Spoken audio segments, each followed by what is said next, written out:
Welcome, everybody. This is the Board YouTube channel, and this is the Pick and Roll live stream presented by the FanDuel Sportsbook, where we're going to be going through the entire NBA slate today, and then we are going to be hearing the free picks from my co-host, so I'll bring in just a moment here. PipsNBA. Remember, if you enjoy what you see from today's show, you hit that like button, especially if you're tailing any of the picks we're going to be giving out today, and make sure you subscribe to the channel. We're live here every weekday morning at 9:45 a.m. Eastern Time for shows that are just like this. At the end of the show also, we'll react to your bets and any questions, any comments you have along the way. Make sure you send them on into the chat, and you'll get the reaction from myself and Pips. But we're going to try and start to put a winning run together here. We had a 3-1 day on Friday. Yeah, a pretty positive winning day overall. We had the winner with Austin Reeves, Jalen Wells, and Jalen Brunson. Unfortunately, we come short on Wendell Carter. So one away from the sweep, but we're going to try and make today a big one as well. So we'll bring in PipsNBA, and we can jump into the slate for today. We'll start off with not necessarily a doozy of a game, but we've got the Portland Trailblazers away at the Detroit Pistons. Pistons favored by 6.5 for this game here. Pips, we'll talk to you for the first time here. We'll jump right in. How do you feel about the Detroit Pistons right now and the way they're playing? Yeah, they've been real fun. Some great games lately. The last one against the Wolves was a really interesting game with Edwards scoring more than half the points for the Wolves, and they're still coming real short. Cade had an amazing game. Ausar kind of stepping up a bit. So yeah, they are really good. So for this game, I'll have two bets. Neither is on FanDuel, unfortunately. Uh, I mean, neither has the best line on FanDuel, but we'll go to first off Malik Beasley over 16.5 points. I think that one is widely Yeah. available at minus 120, minus 125. I like this is Big a role must bet. lately. Big role lately for Yeah, him. yeah, I shared the screen so I can show like last couple of games he is being smashing this line, and this is like I didn't include anything in this. Just last 21 game and 23 plus minutes. He is getting 30 probably 31, 30, 32, between 30 and 32 off the bench from them. And now he gets the primetime matchup against the Portland Trail Blazers. He scores 57% of his points combined for spot up and transition. Blazers are the second worst transition defense, and they allow a lot of spot up, like seven most, and overall fourth worst defensive rating. And yeah, they allow a ton of stuff. 53% of his points above the break three. They are above average there. Overall, like just a great matchup. Like we can see that even in tough matchups lately, he's been like scoring 23 against the Wolves. Wolves are one of the most difficult matchup for like spot up shooters. He still ended up scoring 23 games against the Knicks and the Boston. He ended up scoring 23 in both of these games. So yeah, like the only game he didn't go over was the game against the Hornets, where he shot 1 from 10 from three.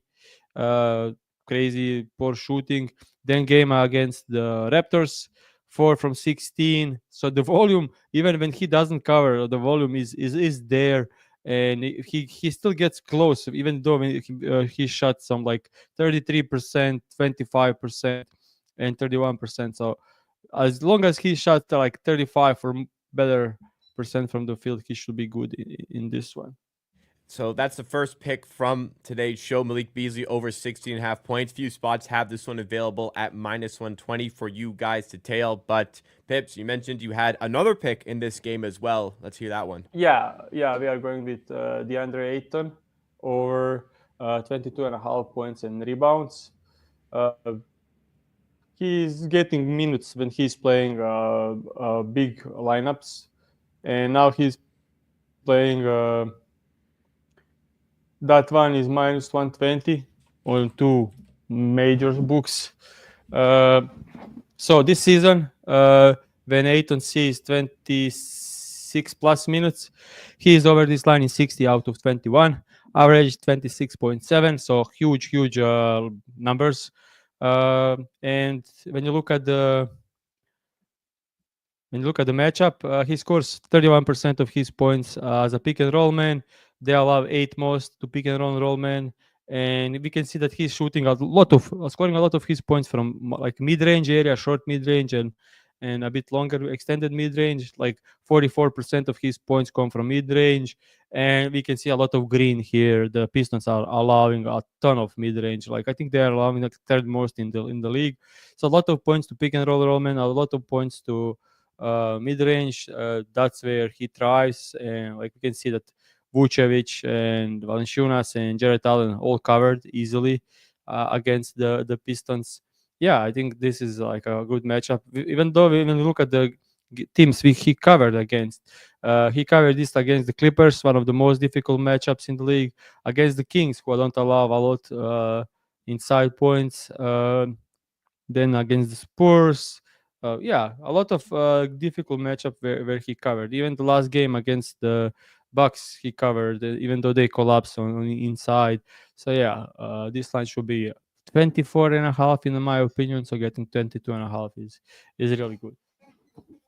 And a potential to maybe see some line movement if you're expecting this one to shift in that direction. So a good position to be in getting in early in the day. We'll bring it back to the Beasley pick because Michael in chat asked about Malik Beasley's averages against the worst defenses in the league because he's interested in playing some ladders today. Any chance you could pull Beasley back up Yeah, and yeah, give us a look yeah. there? Easy. Where is Beasley? Okay. So I don't think he has a huge correlation, but we'll see. I will just put the entire. Okay, so entire season when he gets 25 or more minutes. But I will honestly ignore these games until like this half games because as we can see, he just was finding his groove. Didn't shoot much, didn't get many minutes. Then he suddenly started putting numbers. But I'll just filter out the games where he played against worst defensive teams. I'll filter out the games against below average defenses, and then we get this, but also need to remove those first two games of the season. So last 10 games against teams below, like it doesn't, as you can see, like it doesn't change a lot. At like 20 points average, same against the uh, like without filter for him. Like he stayed under against the Hornets, and because he shot, either he makes the shots or not, he's taking the shots. Okay. Like he stayed under against the Hornets, like 1 from 10 from three. Stayed under against the Raptors, 4 from 16. Yeah, so like the only unders on this one were when he shot like 25% from the field. So yeah, I think like So 20 plus could be a play, maybe even like 5 plus 3s. As we can see, he scored 5 plus in more than half of these games. He should take like 11 attempts, 10 to 11, so 5 plus should be in play. So yeah, if you are looking for something like that, sure.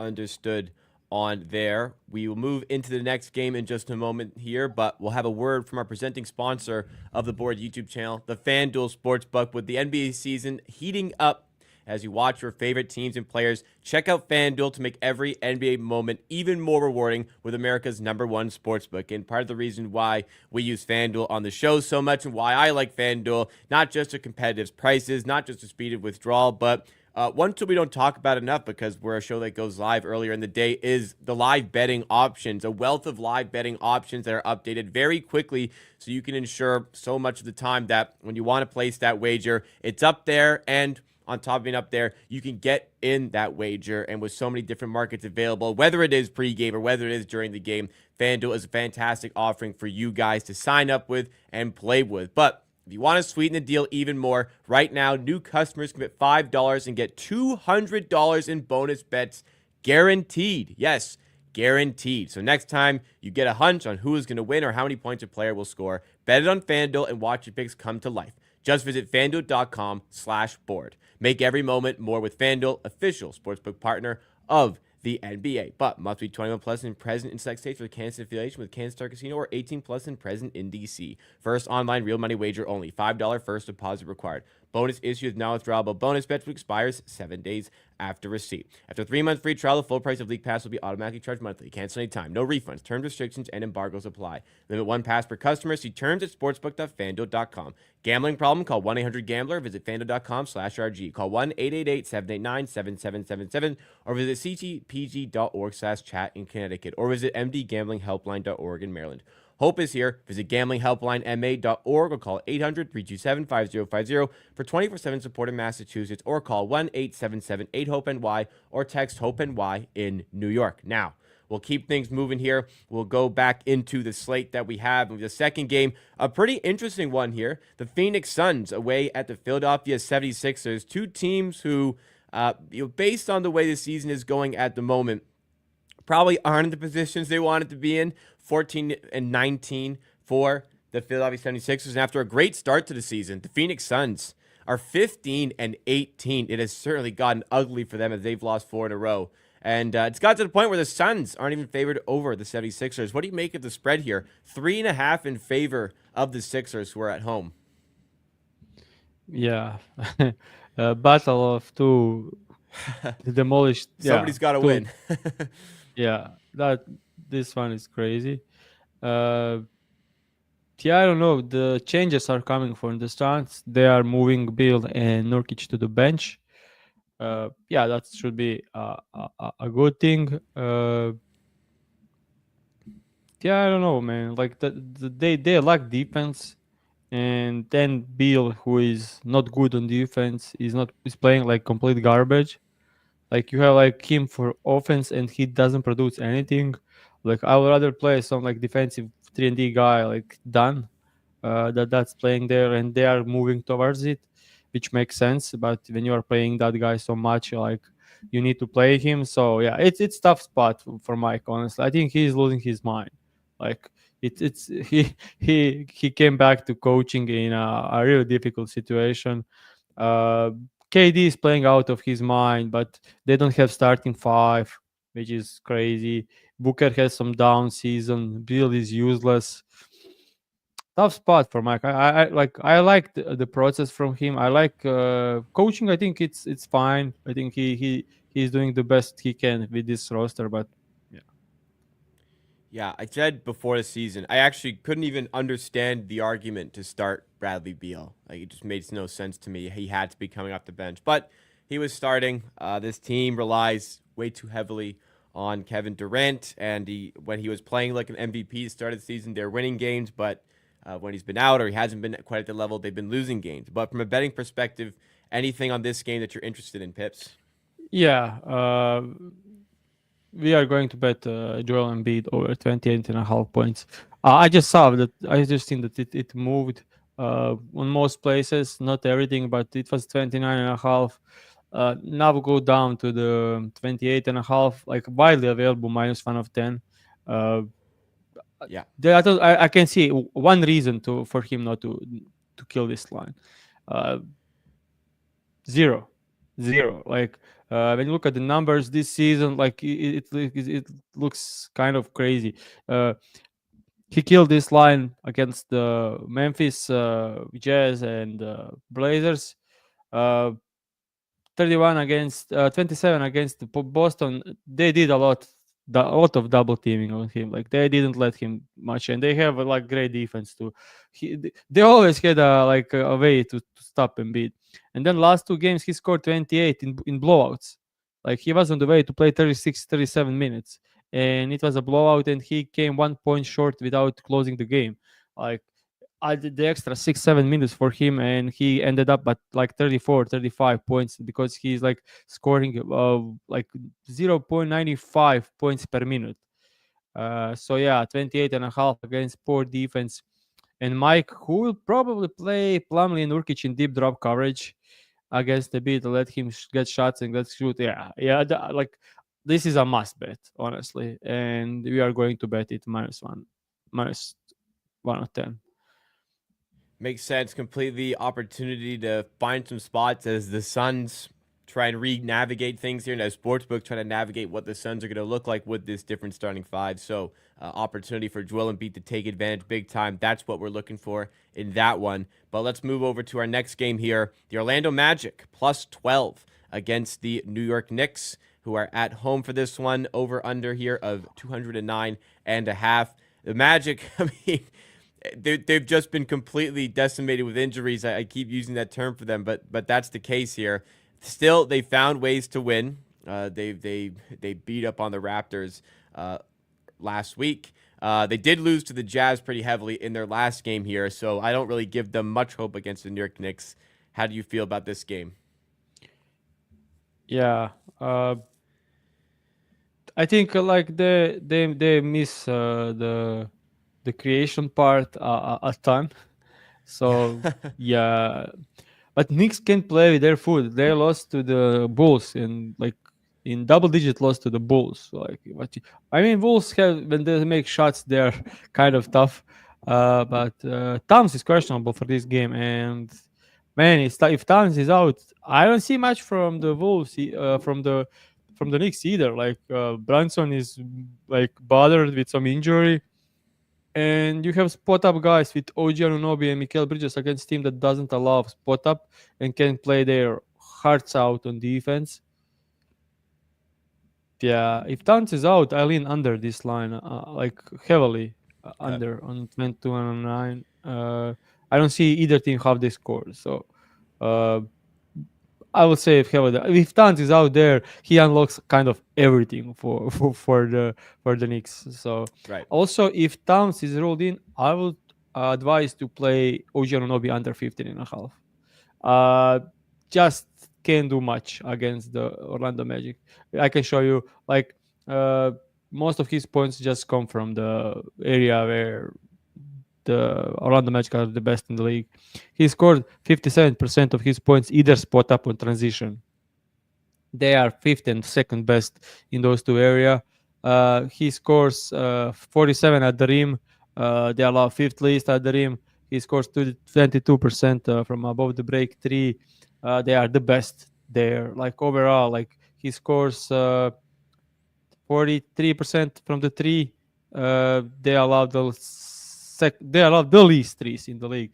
You watched the game against the Raptors, you saw it first place. They are not letting anyone shoot threes. Like I think first 15 minutes of the game, Raptors had 1 3 attempt, or first quarter. I think Raptors had Yeah, they total. first like 11 minutes they had one attempt, but then they Yeah, did get quite a few at the end of the quarter. But yeah, they had three, yeah, didn't they yeah, had four in total. But yeah, understood on the point yeah, completely. yeah. They're just running off, and OG when he needs to put the ball on the floor against good defensive players, yeah, that doesn't look well. And even though when you look at this season, they played already 3 times, so this is the last time they playing this season. He had 18 in the first game, but shot 7 from 10, 4 from 7 from three, so 1 3 less he's under, and then he had 3 out of 8 and 4 out of 8. So like he played like 65 minutes and averaged 8 attempts in those minutes. Yeah, so really like there is no way he's covering this with 10 or less field goal attempts like on the long run. So if Towns is ruled in, I will strongly advise to bet. I can bet it this way: if Towns is out, it changes everything. Yeah. Like 20 field goal attempts is substitute with a guy that will probably take 5, and then they have an easy double team on against Branson, and then OG will have spot up opportunities. So yeah, Towns change everything. So if he's ruled in, rush to bet this Get under. OG. Get OG, yeah. Understood on those fronts. So I guess nothing by way of official bets for this game. Yeah, BRB mentioned in chat the Magic have been so impressive this year, just playing with anyone. They need guys back, but they're still fighting. I think this is the mark of a good team, where no matter who's playing, they stay the same. It's a well-oiled machine. They've drilled in how they want to play on a day-to-day basis, and it's just interchangeable parts. And obviously, they're not going to be as effective with Banchero or Wagner out, but those guys come in and know what is asked of them and know what their roles are, and that's how teams can I will be say more successful. I would say it helps to have like 10 3 and D, like 10 of A defensive lot of wings on the shooters. team. Yeah, and like I would say, like the most impressive part is they are winning with defense, and they have like 10 wings that can defend the shit out of opposing teams. Yeah. Like they go, yeah, The the mark of defense good part is coaching crazy. is setting that tone defensively that everyone steps in and still plays to that level. That's what good teams do. That's why the Magic keep winning. So Yeah, when you bring in guys like Caleb Houston, Canadian guy who can shoot, or Tristan Da Silva, rookie who hasn't been maybe at his best, but he can shoot. They still know what is asked of them defensively, and when they start knocking down threes, they can have some big games. And this team is still pulling out some victories, and we can clearly see why. yeah. I just don't understand one guy, and that's Jonathan Isaac. I just don't like. I was okay. Like last season, he played short minutes because they were giving him some like He's been hurt. they were, yeah, they were careful. What's happening this season? Like, why is he playing like 30 minutes, 40 minutes a game with everyone out? Like, I just don't understand that. Like, I guess it's he's been still like decent. wear and He's tear on the great on body div. they're trying to avoid. Yeah, if you are in second season of the injury and you can play more than 50 minutes a night, yeah, you are done. Like, I don't Well, know. that's the Like, thing. Like whenever he plays, he seems to get injured. So I guess having him for like 15 minutes a game is better than not having him at all. I'm kind of confused as you, but I'm just trying to justify it in yeah, some yeah, capacity. yeah. A I just curious don't get case. it. Yeah. He is a good player, and would have been I think a fantastic player if it weren't for injuries ruining or hampering his career. Let's go to the next game. We got my Raptors hosting the Milwaukee Bucks as 7.5-point underdogs. It makes sense there. The Raptors have been struggling this season. However, this is likely going to be the first time for the entire season that the Raptors have a healthy starting five. RJ Barrett, who's been out with an illness, likely back. Only ever seen 5 minutes or 4 minutes of this Raptors starting five together in the last year, but a chance to see them today. I think that they can be somewhat competitive, but this is probably not the right game to show that competitiveness against the Bucks. How do you feel about the spread and the game here? Bucks lost back to back to the Nets and the Blazers, so you have some chance in this game. The Bucks are I struggling was, for sure. yeah, they lost to the Nets, who are after trade, which is weird Yeah, game.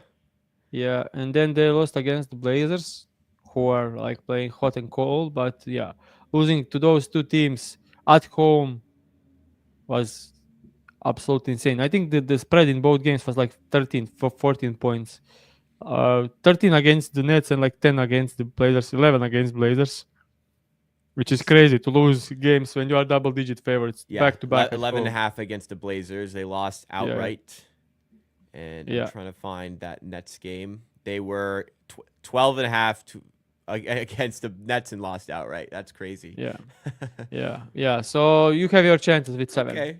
They've Yeah, got yeah, My yeah. concern Uh, is just the rim protection. It takes away a lot of Toronto's game, but like Toronto are not a team who can shoot or space the floor. So if you can run them off the 3-point line and take away good looks to the rim, Toronto could be in trouble. That's my concern. yeah, yeah. You guys love the most free throws in the league, and you love 40 most transition points. That's very huge. That's huge issue against Giannis. Like Yeah, I'd like say. one of the best matchup for Giannis in the league. So yeah, but I think Jacob can do some rim protection out there. Barnes as a help side now doesn't need to guard the point of attack. Like I think Well, as long I as always he's used yeah, like that. I said the same. I said the same thing against the Magic, and then you guys got killed there. So won't say much on That the was Raptors. I think Like that was the worst, one of their worst defensive performances of the season. They helped off of the corner three all game and got picked on by yeah, the good shooters. Yeah. Anyways, don't get yeah. me started there. Yeah, I will understand that if you do that against teams that don't have shooters, but they will leaving players that can only shoot spot up. Like they can dribble the The ball, they Silva can and only spot up, Houston. and you help. Yeah, doesn't make any sense. Yeah, that was a rough game. A rough game for my Raptors. We'll see if they can fare better today. Anything betting wise you're looking at for this one against the Bucks, for the Bucks and the Raptors? I like Weekly for this one, but with Barrett questionable, I think he's playing. will get better price when he is rolled in. So after Barrett is rolled in, some like 16 and a halves, but with minus 110 for quickly will be probably my bet. Okay, fair enough. I think 5 more games to go through here. First of which, the Indiana Pacers favored by 10 away at the Brooklyn Nets. Brooklyn, of course, they're dealing with some injury. I think Cam Johnson is going to remain out for this one, if I'm not mistaken. They've already Cam traded Thomas as away well. Cam Thomas as well. They've already traded away Schroeder, already traded away Finney Smith. It's not a great situation here for the Nets. I mean, they're trying to lose games, so it'll be tough for them to win, even against the Indiana Pacers, who, granted, have started to play a little bit better. Anything you can give us for this game? Let's move. Huh? No. We move. No Yeah. problem. No need to dwell. Clippers. Yeah. This is a interesting game. Clippers +2 on the road at the Minnesota Timberwolves. A lot of criticism coming the way of the Timberwolves recently. This is a team that is 17-17. They are 10th in the Western Conference. Lost by 14 to the Pistons in their last game. Once again, raising questions about the team's construction because Anthony Edwards was upset recently about his, I don't know how to put it, but he thinks he's passing too much. So what does he do? He puts up 53 points against the Pistons, and they still lose by 14, as I said. So clearly some dysfunction within this group.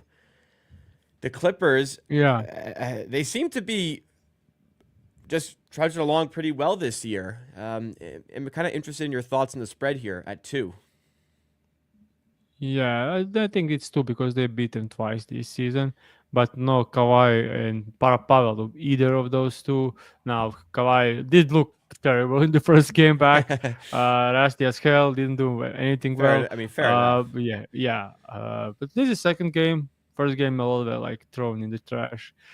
He could play like 25 minutes tonight, which is when you get 25 minutes of Kawhi Leonard, you are getting 25 minutes of one of the best players in the world. So that's huge addition. Pavel should continue playing the well. I don't think like the some more usage will go down, but it only helps him get better looks. So yeah, Harden first game with Kawhi, I think like 15 assists. Like yeah, that's the thing they need to play. Like less shooting for Harden, less force stuff by Harden, and more playmaking and more stuff going to um, Kawhi as he ramps up his minutes. Zubat is out there, always playing well. Yeah, I think they need to cover this. If there is two and a halves out there, I will bet that. If I am betting spreads, so Which there are. think they are set. Think they are set to success with Kawhi back. Understood. Betting wise, player prop wise, is there any look here? Yeah, I'm just looking, but tough. I just check. Usage for Pavel was down last game. He had usage between like 25 to 30% constantly. Last game back to down to 23. End of the season low, even though he played a great matchup. So yeah, I don't have a bet. I was looking at Pavel, but no bets on this one. I don't know what to expect from the Wolves are actually in terrible spot now. Like you have starting lineup of Conley, McDaniels, Gobert, who together combine for 15 points a game. And then you Conley's have an unfortunate case right now. He's starting to yeah, show his age a lot his more star. this year. Yeah, and injuries are taking toll. And then like you have Gobert, McDaniels, Conley contributing to like less than 20 points a game, and then you have second best starter. The best is Randall, who is like, okay, guys, just take as much as volume as you want. Every opposing team is just praying for him to shoot a lot, and then it's Edwards, and he can do much. Teams are defending him like putting 4 players in the paint and telling him to shoot. And yeah, it's tough. It's tough spot for especially against the Clippers, who has all like they can put great defensive players on the Edwards. They have great rim protection with Zubats. Yeah, it will be tough one for them. So yeah, no bets, but interesting game. Yeah. Before we move on, reminder, make sure you guys have hit that like button if you've not done so already. Help support the channel, help drive us up in the YouTube algorithm, find some new viewers for the channel, and also make sure you're subscribed if you're new. We're live every weekday morning right here, 9:45 a.m. Eastern Time on the Board YouTube channel. Next game up is the Dallas Mavericks against the Memphis Grizzlies. Dallas plus 4.5 on the road. Still no Luka Doncic for this team, and still battling through it as best as they can. They're 20-15 on the season. The Grizzlies have lost a couple in a row. They're dealing with some Ja Morant injuries, but 23-13 on the year. They seem to be back to where they were a couple of years ago in this Western Conference. Any comments from you on this game? Yeah, this was supposed to be one of the best games of the week. And if you look at the players who are out, it's kind of terrible, honestly. Like, let me just pull up on the screen. Second. Yeah, so we have for Dallas, Doncic and Kyrie are both out. On the Memphis, it's a bit longer list. It's Marcus Smart, Ja Morant, Santi Aldama, Luke Kennard, and Desmond Bain. So like 7 out of 10 start rotation guys. Yeah. I have no idea how it's going to look like for the Memphis. Scottie Pippen, Wells, Conchar, Jackson Jr., and Ide with Laravia and Clark from the bench. That's it. Some minutes for Jay Huff, and Yuki Kawamura is going to play at least 10 minutes tonight. Mark that in. So yeah, I don't lot of uncertainty, but I have my horse in this race, and that's going to be for Dallas Mavericks, PJ Washington over 2.5 threes. Really easy bet for me. Like I didn't even need to think about it a lot. Last 14 games in 20 or more minutes. He's going to play 40 tonight. Like 38 is something I expect from him to get. He's getting 35. So last 14 with 20 plus, he had 2 or more threes in 11. Average 2.3 threes. Cover this in some difficult matchups. I will say for threes, that's Knicks, Clippers, 3 from 4 and 2 from 5. Those are difficult matchup for spot up and from for threes. And last game against the Cavs, he only had 1, but he shot 7. So he was 1 from 7. If he getting 7 threes up, he should cover this in like 90% of the games. Matchup wise, already played Memphis this season and scored 4 threes. That was on 4th of December, so almost exactly 1 month ago.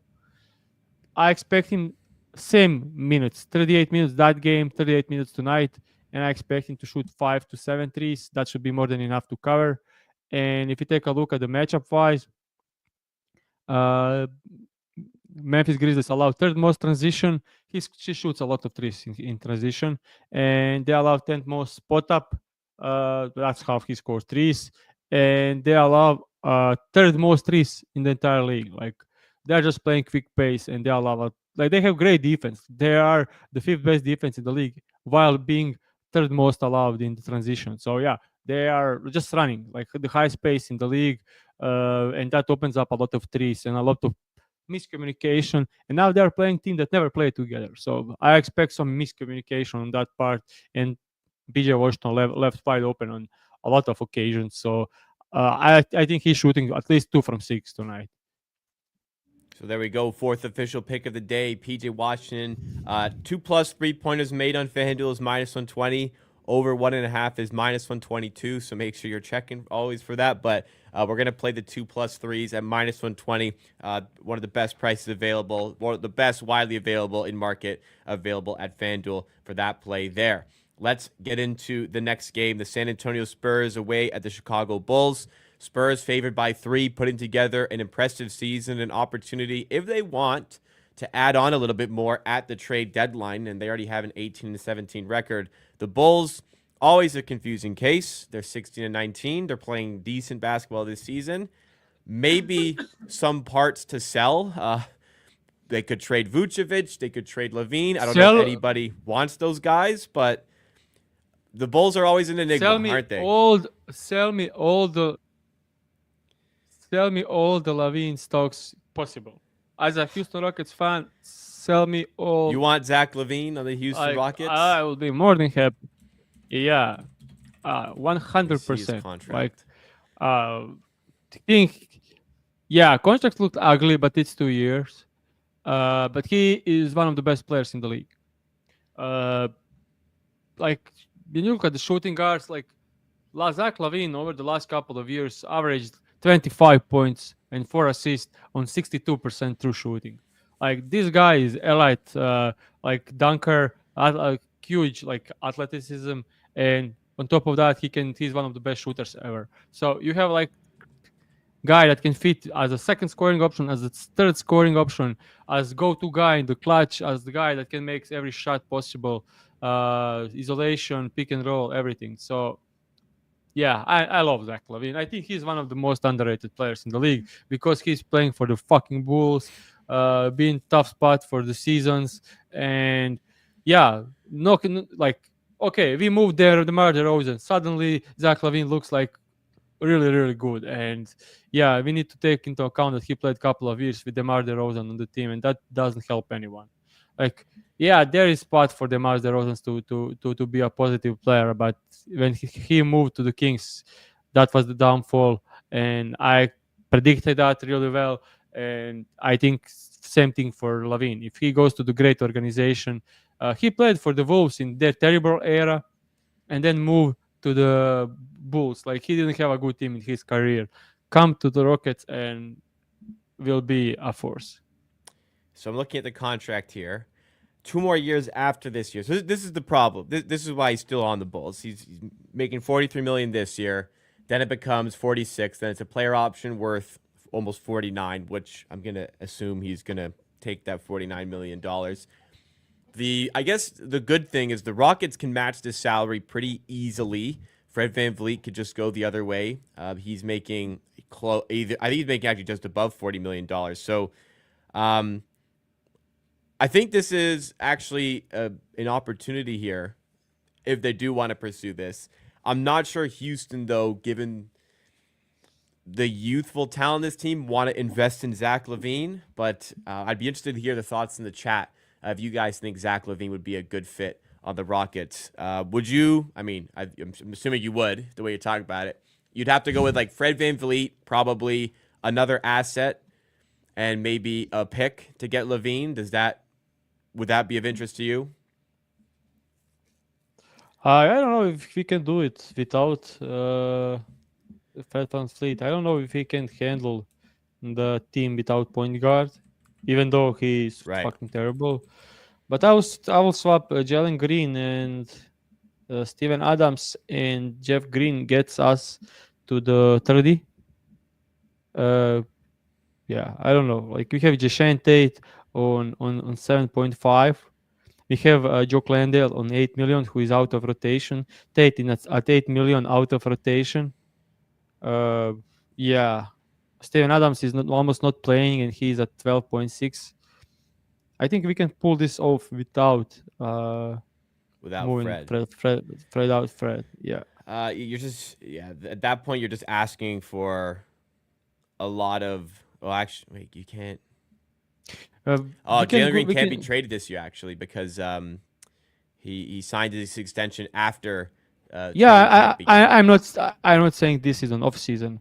And then next season, okay. Jalen Green is 33 millions, and then we just need to add one role players like Steven Adams and Jalen Green, or Jalen Green and like Landale or Jeff Green. I mean, probably Landale. Yeah, I can see the fit. I'm just not sure if Houston would be that aggressive for Lavine. Of course. I'm just saying that's my wish. Yes, understood. For this game, we'll go back to the Spurs-Bulls game here. Anything betting-wise? No, that's why I went a bit longer on Zach Lavine. Just had to make sure before we go to our last game here. The Miami Heat against the Sacramento Kings. Speaking of teams I'm confused about, but both of these teams, I don't really know what they're trying to do right now.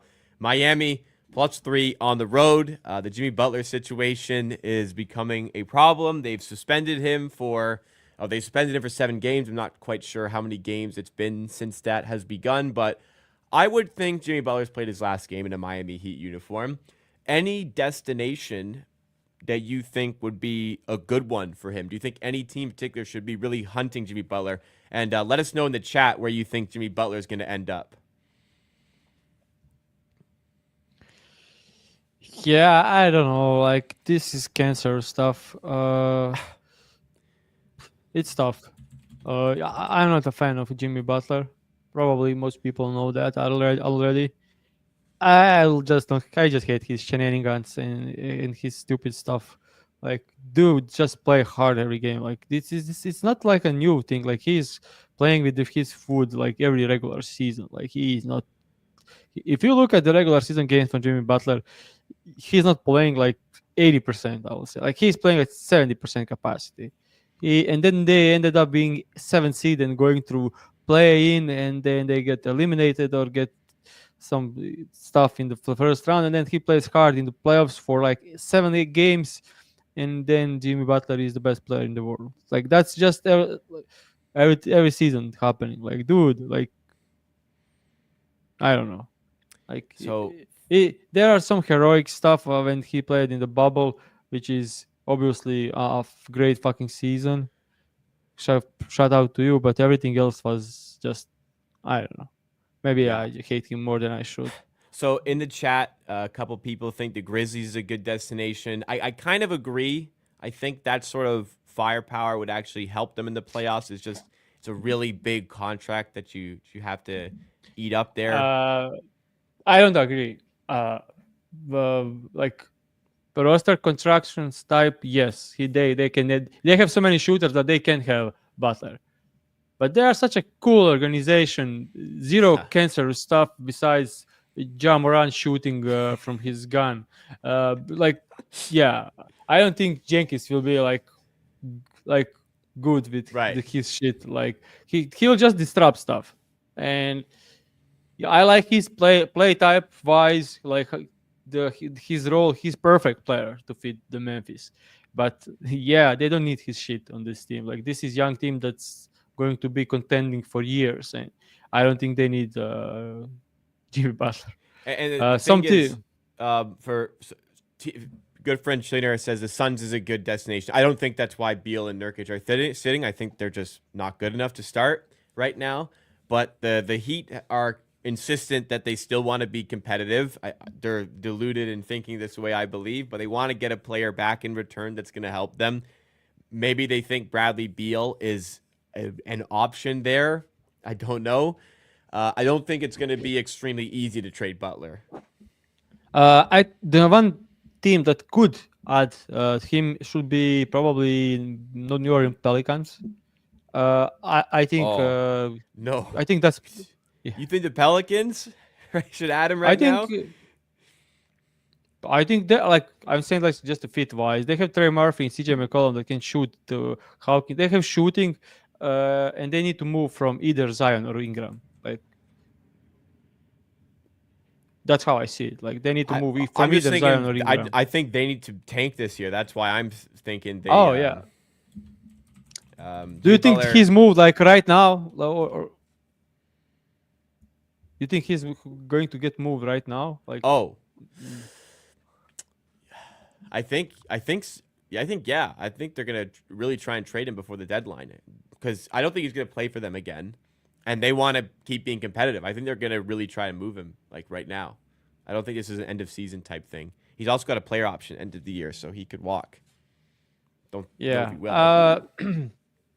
I don't think Heat makes playoffs without Butler. I agree. Season. I agree, but yeah. So I don't know. That's why I think they need to make it. They're going to want to make a trade.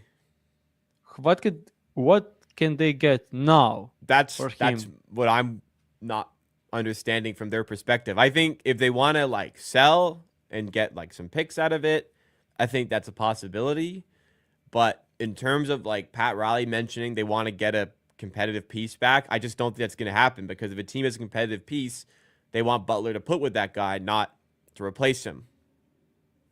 Is there anything in the league that Butler makes a fit?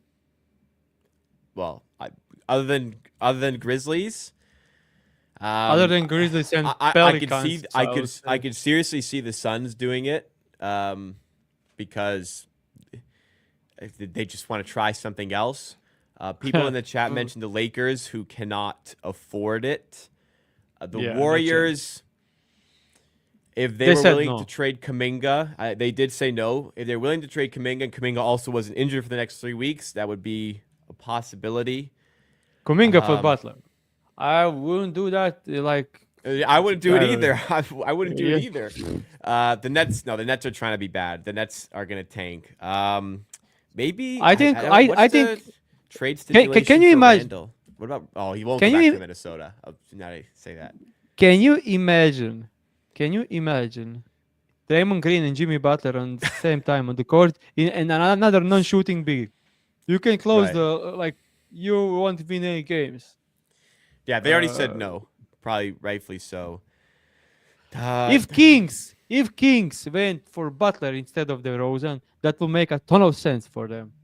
But yeah. yeah, Butler fits great with Kings. Like that's one of the best fits in the league, and they're stuck with DeMar DeRozan. Maybe they can trade DeMar DeRozan for Butler.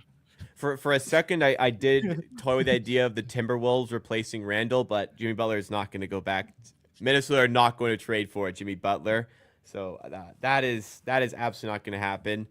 I wonder, maybe a team like Detroit, if they think, hey, we're ninth place right now, we can really make a run for a top 6 spot. They have so much cap space available, and tradable assets. I wonder if the Pistons maybe decide, like, Cade's having such a good year, let's really try and make something of this season. I don't think that's impossible. Down the list further, yeah, there's a Yeah, limited amount of okay, teams. okay. Pistons could do it if they trade Tobias Harris. And they fucked up with giving Tobias Harris so much money. He's looking absolutely garbage. And imagine if they have like Butler instead of Harris. Like they are Yeah, playoff team confirmed. Yeah. So I don't know. Like what can they do? That needs to be like Tobias. Like, but Miami won't take Tobias Harris. So yeah, I don't see it. Like who yeah, did that's the problem. what's the package? Yeah, yeah, it won't happen. But yeah, that will be a great fit. I think like Pistons are a really good option, but they I'm don't need just, Butler. They are very young and They are not trying to go full steam I ahead this season. suppose. All right, let's Yeah, get back to the game here. yeah. Heat Kings, two teams that you probably would think about fading right now if you were looking at spreads, but you can't fade both. But player prop wise, is there anything you're looking at? Yeah and no. I know it's tough. It's tough, but I just said I would say I lean on Keegan Murray over. Uh, that's about it. We don't know the Fox news. Uh, Someone asked, I think, in the chat about Jovic. I don't know Yes. what's the case with Jovic. I kind of like him as a player, but they started him and got blown out by the Jazz, so maybe they go away from it. Even though he was their best player in that game, I don't know, man. I any opinions on Jovic? Yeah, Like, he's a no, no, curious case because I just don't really know what kind of a player he is, even still. Like, interesting fact. He's shooting 39% from three on 6 attempts per 36, yeah, but and I he know he can get shoot, but what else? What else does he do? What does he do? rebounds and sometimes create and decent on defense. I don't know. Like I think he's a good player. Like Rotation he's guy. 20. He's 21. Like yeah, he's a That's fair. rotation guy. Like I mean, 27 pick. If you get a rotation guy for 25 to 30 minutes on a good team, I think that's fair, and I think he'll improve as well. So yeah, uh, 21. He's still 21. Uh, and some improvements this season. So yeah, we're gonna wait what opens up with Butler leaving, but I could see him being That's a real true. starter. Yeah, If Butler leaves, there is a big opening for somebody to really propel their game. Tyler Hero could even go a step further. He's already having a good year. So and I will say one guy that I have opposite opinion on the Nikola Jovic is Jaime Jaquez. yeah, Jaime Jaquez. Jaime Jaquez. I think he is not good at all. I think Really? he is terrible pick. Yeah. He can, like, when you have a player that scores most of his points as a spot up and he's shooting 25% from the three, I can assure you that he is garbage. Like he can do anything. And funny thing, he's more than 2 years older than Nikola Jovic, That's and true. he looks like garbage, like complete garbage, and he doesn't do anything well. Uh, I don't know if Miami fans agree with me. I watched a couple of games. I didn't watch every game. Like I don't like Miami. I don't like to watch Miami. But he's been garbage whenever I look. He didn't do anything. Uh, and I think they should move from his minutes towards Jovic real quick. I wonder if that's the way they go. I mean, they have a good coach who, if he's in agreement, will I figure know. that out fairly quickly. I know the thing is like he's in his second year. He's sophomore, and Jovic is in third year. But Jovic is 2.5 years That's younger, true. which is yeah. So I think they need to look, and they are almost the same size, playing the same position. So I think moving down the road, Jovic could be like 30 minutes guy and produce. We'll roll it back to the Jimmy Butler talk because Showtime actually was critical of you mentioning that Jimmy Butler only played well in the bubble, saying that on a consistent basis, he's a very good playoff performer. Do you have any comments against that? Anything to reaffirm your stance on Jimmy Butler? Maybe he maybe made that comment before I said maybe I'm too harsh on him. I Yeah, added he did. that. He did. He did. Yeah, yeah. So he was great. I think is it last season? Yeah, A not couple of yeah, seasons ago, they got to the finals, so and he was really good. yeah. Yeah, he got to the finals in 2020 in bubble, and last I think it was 2020 2023. Yep. He was great in the playoffs, and yeah, I mean since that run, he's kind of always doing stuff in the playoffs. My criticism of Jimmy Butler wasn't that he is a terrible player. Never said that. I think he's a good player, and in the playoffs he steps up. My criticism is for him how he plays in the regular season when we know what he can do in the playoffs. We've Hmm. seen when he is 100% in, he Superstar. does super stuff, and then he plays with his like there is no way a player like can average 27 points in playoff and then average 19 20 points in the regular season. Like you are not playing like especially looking at defense. Like playoff defense is one of the most toughest defense in like times, and they do a lot of coverages to stop Jimmy Butler. And then he's playing Wizards and they lose, and he puts like 15 numbers in 35 minutes. Like and then he puts Miami in playing spot because he's not trying hard, and then they have tough road to the championship. Like that's the thing for Jimmy Butler. That's what I don't have, and always some stuff with him over the court, and yeah. Fair enough. For the game, were there any bets you were looking at, or should we go to the Q&A here? Oh, we can go to Q&A. All right, so we'll go to some more questions here. Jelko asked earlier on about Rudy Gobert under 10.5 points, seeing as he's playing Ivica Zubac. That was minus 110. Yeah, like plus fun for this. Clippers not allowing anything inside, no pick and roll stuff are taken away, uh, offensive putbacks taken away, so there is no way for Gobert to score. So next one is ask about Wembanyama over 43.5 PRA at minus 120. Also ask about Harden over 7.5 assists at plus 100. Harden one is tough matchup against the Wolves. They don't allow many assists, but overall I do lean over with how he played first game with Kawhi back. On Wemby, insane line, no opinions there. I mean, the matchup is good, but they could send somebody. But I'll lean over just because he's crushing this line lately and now gets a great matchup. But Vucevic will pull him out, so I don't like rebounds. I'll probably go with points before points, assists, and points before points and rebounds, probably.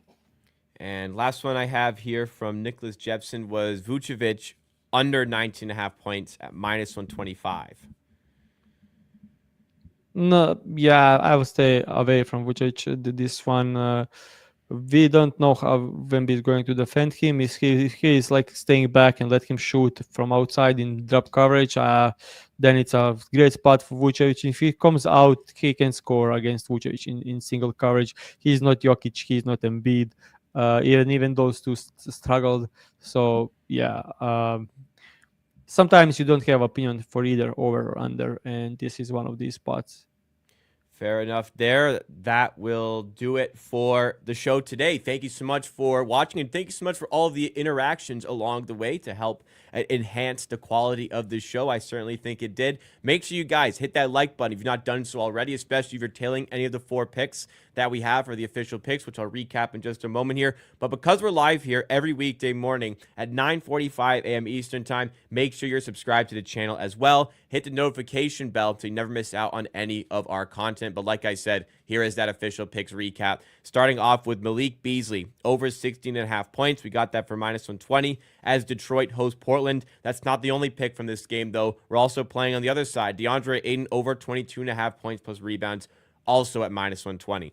In the Philadelphia-Phoenix game, we're taking Joel Embiid over 28.5 points as we look to find an edge with the Phoenix Suns changing up their starting lineup. We got Embiid at -110 odds. The final play was PJ Washington, 2+ 3-pointers made as Dallas visit Memphis, and we got that for -120 on FanDuel. The 2+ line was better than the over 1.5 line, so make sure you're looking for that and always shopping around for the best price available, no matter where you are betting, when you are betting. But thank you so much, everybody, for tuning in today. We appreciate the support once again. We'll be back here same time, same place tomorrow for more from Pick and Roll presented by the FanDuel Sportsbook.